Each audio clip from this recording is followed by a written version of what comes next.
पहला क्वेश्चन है, हाल ही में विश्व संगीत दिवस कब मनाया गया है? तो अभी 21 जून को विश्व संगीत दिवस मनाया गया। तो इस क्वेश्चन का बे ऑप्शन सही है। 21 जून को अंतर्राष्ट्रीय योगा दिवस भी मनाया जाता है और 21 जून को ही विश्व संगीत दिवस मनाया जाता है। संगीत सिर्फ मनोरंजन नहीं होता, ये एक थेरेपी के रूप में भी काम करता है जो दिमाग को खुश रखता है और रिलैक्स रखता है। और संगीत की इसी उपयोगिता के महत्व के बारे में लोगों को जागरूक करने के लिए हर साल 21 जून को ये विश्व संगीत दिवस मनाया जाता है। पहली बार 1982 में विश्व संगीत दिवस मनाया गया था। अच्छा, जून के सारे इंपॉर्टेंट डे मैंने यहाँ पे लिख दिए हैं। जैसे 1 जून को विश्व दुग्ध दिवस मनाया गया और अपना देश भारत दुनिया का सबसे बड़ा मिल्क प्रोड्यूसर बना है। 2 जून को तेलंगाना स्थापना दिवस मनाया गया। 3 जून को विश्व साइकिल दिवस मनाया गया।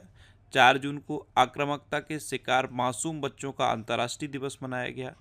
5 जून को विश्व पर्यावरण दिवस मनाया गया। 6 जून को संयुक्त राष्ट्र रूसी भाषा दिवस मनाया गया। 7 जून को विश्व खाद्य सुरक्षा दिवस मनाया गया। 8 जून को विश्व महासागर दिवस मनाया गया। 9 जून को विश्व प्रत्यायन दिवस और अंतर्राष्ट्रीय अभिलेखागार दिवस मनाया गया। 11 जून को अंतर्राष्ट्रीय खेल दिवस मनाया गया। 12 जून को विश्व बाल श्रम निषेध दिवस मनाया गया। 13 जून को अंतर्राष्ट्रीय एल्बिनिज्म जागरूकता दिवस मनाया गया। 14 जून को विश्व रक्तदाता दिवस मनाया गया। 15 जून को विश्व बुजुर्ग दुर्व्यवहार जागरूकता दिवस और वैश्विक पवन दिवस मनाया गया। 16 जून को अंतर्राष्ट्रीय पारिवारिक प्रेषण दिवस मनाया गया। 17 जून को विश्व मरुस्थलीकरण और सूखा रोकथाम दिवस मनाया गया। 18 जून को सस्टेनेबल गैस्ट्रोनॉमी डे मनाया गया। 19 जून को संघर्ष और यौन हिंसा के उन्मूलन के लिए अंतर्राष्ट्रीय दिवस मनाया गया और 20 जून को विश्व शरणार्थी दिवस मनाया गया। तो जून में अब तक इतने इंपॉर्टेंट डे मनाए गए हैं, ये आपको याद रखने हैं। नया क्वेश्चन है, हाल ही में किसे लोकसभा का प्रोटेम स्पीकर नियुक्त किया गया है? तो भर्तृहरि मेहताब को अभी लोकसभा का प्रोटेम स्पीकर नियुक्त किया गया। तो इस क्वेश्चन का बे ऑप्शन सही है। प्रोटेम स्पीकर का मतलब है जब तक परमानेंट स्पीकर का चयन नहीं हो जाता तब तक स्पीकर के जितने भी कार्य होते हैं उनका निर्वहन ये प्रोटेम स्पीकर भर्तृहरि मेहताब करेंगे। ये हैं भर्तृहरि मेहताब, ये उड़ीसा से बीजेपी के सांसद हैं। अच्छा, यहाँ पे एक नाम लिखा हुआ है सुरमा पाड़ी। सुरमा पाड़ी ये उड़ीसा की दूसरी महिला विधानसभा अध्यक्ष बनी है। इनका नाम याद रखिए, दूसरी महिला विधानसभा अध्यक्ष। इनसे पहले एक महिला विधानसभा अध्यक्ष वहाँ पर रह चुकी हैं, लेकिन ये दूसरी महिला विधानसभा अध्यक्ष बनी है उड़ीसा की। नेक्स्ट क्वेश्चन है, हाल ही में ब्रिक्स गेम्स 2024 का आयोजन किस देश में किया जा रहा है? तो ब्रिक्स गेम्स 2024 का आयोजन ये रूस में किया जा रहा है। तो उस क्वेश्चन का सी ऑप्शन सही है। अच्छा, रूस के राष्ट्रपति 24 साल के बाद नॉर्थ कोरिया गए। रूस तालिबान को आतंकवादी सूची से हटाएगा। रूसी अंतरिक्ष यात्री ओलेग कोनोनेंको अब ये 1000 दिन अंतरिक्ष में रह चुके हैं, ये इन्होंने नया रिकॉर्ड बनाया है। और रूस ने ब्रिक्स 2024 की अध्यक्षता संभाली है। नेक्स्ट क्वेश्चन है, हाल ही में किसने वर्ल्ड फूड इंडिया 2024 के लिए वेबसाइट और ऐप लॉन्च की है? तो प्रेजेंट टाइम पे केंद्रीय खाद्य एवं प्रसंस्करण मंत्री हैं चिराग पासवान। इन्होंने ही अभी वर्ल्ड फूड इंडिया 2024 की वेबसाइट और ऐप लॉन्च की। तो इस क्वेश्चन का बे ऑप्शन सही है, चिराग पासवान। नया क्वेश्चन है, हाल ही में किस देश ने हिजाब और अन्य इस्लामी परिधानों पर प्रतिबंध लगाने वाला विधेयक पारित किया? तो ये ताजिकिस्तान ने किया है। हिजाब और अन्य इस्लामी परिधानों पर प्रतिबंध लगाने वाला विधेयक ताजिकिस्तान ने पारित किया है। तो इस क्वेश्चन का सी ऑप्शन सही है। अच्छा, मैप में देखा है ताजिकिस्तान।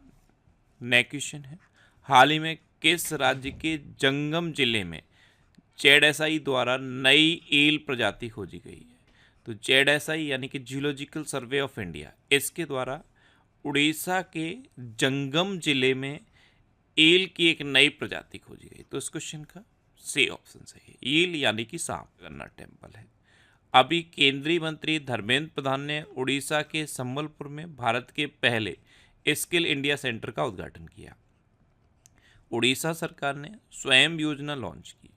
उड़ीसा में गुप्तेश्वर वन को जैव विविधता विरासत स्थल घोषित किया गया और भुवनेश्वर में बारामूला आईएसबीटी का नाम डॉक्टर B.R. अम्बेडकर के नाम पर रखा जाएगा। नेक्स्ट क्वेश्चन है, हाल ही में लिथियम की तलाश में जुटी कोल इंडिया किस देश की कंपनी के साथ मिलकर अर्जेंटीना में खोज करेगी? तो ये अमेरिका की एक कंपनी के साथ मिलकर अर्जेंटीना में लिथियम की खोज करेगी। तो इस क्वेश्चन का बी ऑप्शन सही है। अब अमेरिका की कंपनी के साथ मिलकर करेगी, तो एक क्वेश्चन माइंड में आना चाहिए कि इंडिया और अमेरिका के बीच में कौन कौन सी डिफेंस एक्सरसाइज होती है।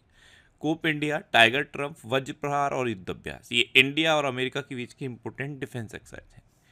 नेक्स्ट क्वेश्चन है, हाल ही में IPPB यानी कि इंडिया पोस्ट पेमेंट बैंक ने ग्रामीण भारत में अधिक कुशल मनी ट्रांसफर के लिए किसके साथ सहयोग किया है?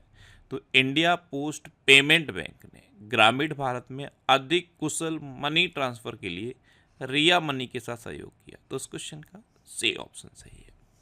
नेक्स्ट क्वेश्चन है, हाल ही में डोनाल्ड सदरलैंड का निधन हुआ है, वे कौन थे? तो डोनाल्ड सदरलैंड ये एक अभिनेता थे और कनाडा के अभिनेता थे और अभी इनका निधन हो गया। तो उस क्वेश्चन का बी ऑप्शन सही है, ये थे डोनाल्ड सदरलैंड। नेक्स्ट क्वेश्चन है, हाल ही में global wind energy council India ने किसे नया अध्यक्ष नियुक्त किया है? तो global wind energy council India, इसने अभी गिरीश तांती को नया अध्यक्ष नियुक्त किया। तो इस क्वेश्चन का सी ऑप्शन सही है, ये हैं गिरीश तांती और इन्हीं को ग्लोबल विंड एनर्जी इंडिया ने नया अध्यक्ष नियुक्त किया। अच्छा, गृह मंत्रालय ने अश्विनी कुमार को दिल्ली नगर निगम का आयुक्त नियुक्त किया है। धनलक्ष्मी बैंक ने अजित कुमार केके को प्रबंध निदेशक नियुक्त किया। अनुराग बत्रा को अंतर्राष्ट्रीय टेलीविजन अकादमी का सदस्य चुना गया। तिरुमला तिरुपति देवस्थान के नए एग्जीक्यूटिव ऑफिसर जे श्यामला राव नियुक्त हुए। उपेंद्र द्विवेदी नए थल सेना प्रमुख नियुक्त हुए हैं। इंद्रपाल सिंह बिंद्रा ये CCI के सचिव नियुक्त हुए हैं।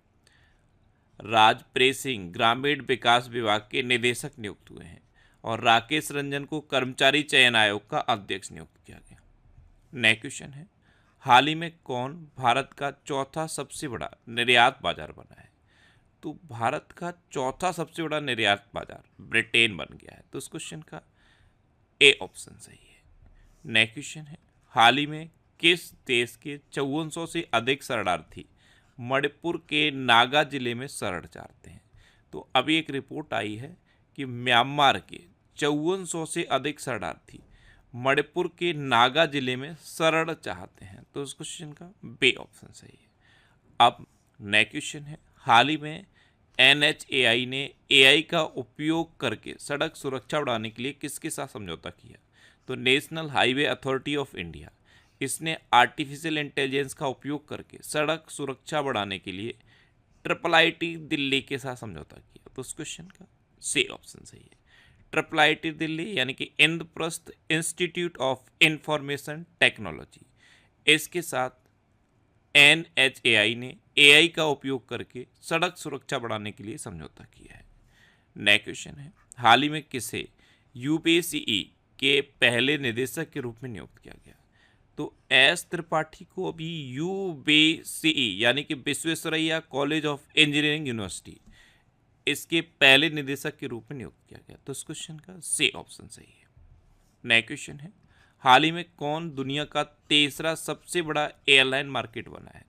तो अपना देश भारत अब दुनिया का तीसरा सबसे बड़ा एयरलाइन मार्केट बना। तो इस क्वेश्चन का बी ऑप्शन सही है। भारत ने ब्राजील को पीछे छोड़ा है, अब अपना देश भारत बना है। तो अभी भारत और कंबोडिया के बीच सीधे अंतर्राष्ट्रीय उड़ान सेवा शुरू हुई है। भारत बहुराष्ट्रीय वायु अभ्यास तरंग शक्ति की मेजबानी करेगा। अपना डीप सी मिशन करने वाला छठा देश भारत बन गया है।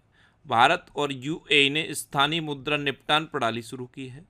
Hockey mains junior world cup 2025 की मेजबानी भारत करेगा और भारत पहली बार कोलंबो प्रोसेस का अध्यक्ष बना है। कोलंबो प्रोसेस में 12 मेंबर कंट्री हैं। अब लास्ट वीडियो के क्वेश्चन का आंसर। लास्ट वीडियो मैंने आपसे क्वेश्चन पूछा था कि समलैंगिक विवाह को मान्यता देने वाला दक्षिण पूर्व एशिया का पहला देश कौन सा बना है? तो समलैंगिक विवाह को मान्यता देने वाला दक्षिण पूर्व एशिया का पहला देश थाईलैंड बना है। तो इस क्वेश्चन का सी ऑप्शन सही था और लगभग सभी के लिए रिवीजन के क्वेश्चन। अभी प्रवासियों के लिए भारत का सबसे महंगा शहर मुंबई बना है। भारत बहुराष्ट्रीय वायु अभ्यास तरंग शक्ति की मेजबानी करेगा। ग्रीस, पनामा, डेनमार्क, सोमालिया और पाकिस्तान को यूएनएससी का अस्थायी सदस्य चुना गया, यानी कि यूनाइटेड नेशन सिक्योरिटी काउंसिल का अस्थायी टेम्परेरी सदस्य चुना गया। न्यूजीलैंड के क्रिकेटर लॉकी फर्ग्यूसन ने T20 वर्ल्ड कप में 4 मेडन ओवर का रिकॉर्ड बनाया है। चीन के वैज्ञानिकों ने सौर घूर्णन का नया पैटर्न खोजा है। असम सरकार ने बाल विवाह को रोकने के लिए मासिक वजीफा देने की घोषणा की है। कलकत्ता हाई कोर्ट ने ट्रांसजेंडर के लिए 1% नौकरी आरक्षण का आदेश दिया है। अच्छा, अनामिका राजीव ये भारतीय नौसेना की पहली महिला हेलीकॉप्टर पायलट बनी है। लेफ्टिनेंट जनरल वाकर उज़्ज़मान ये बांग्लादेश के नए सेना प्रमुख नियुक्त हुए हैं। भारत और जापान के बीच समुद्री अभ्यास जिम मैक्स का 8वां चरण शुरू हुआ है। अच्छा, ग्लोबल जेंडर गैप इंडेक्स में आइसलैंड शीर्ष पर रहा है और भारत 129वें नंबर पर रहा है। रूस के राष्ट्रपति 24 साल के बाद नॉर्थ कोरिया पहुंचे हैं। फ़ोन पे ने श्रीलंका के पिकमी के साथ साझेदारी की। जैसे इंडिया में प्लेटफॉर्म है फ़ोन पे, उसी तरह श्रीलंका में प्लेटफॉर्म है पिकमी। तो फ़ोन पे ने पिकमी के साथ साझेदारी कर ली है। अब अगर आप जैसे श्रीलंका घूमने जाते हो तो पिकमी का जो QR कोड है उसे स्कैन करके आप फ़ोन पे के थ्रू पेमेंट कर पाओगे। महाराष्ट्र के किसान सिद्धेश्वर साकोरे को UN एजेंसी ने भूमि नायक नामित किया है। ब्रिटेन और अमेरिका ने मॉस्को स्टॉक एक्सचेंज पर समन्वित प्रतिबंध लगाए हैं।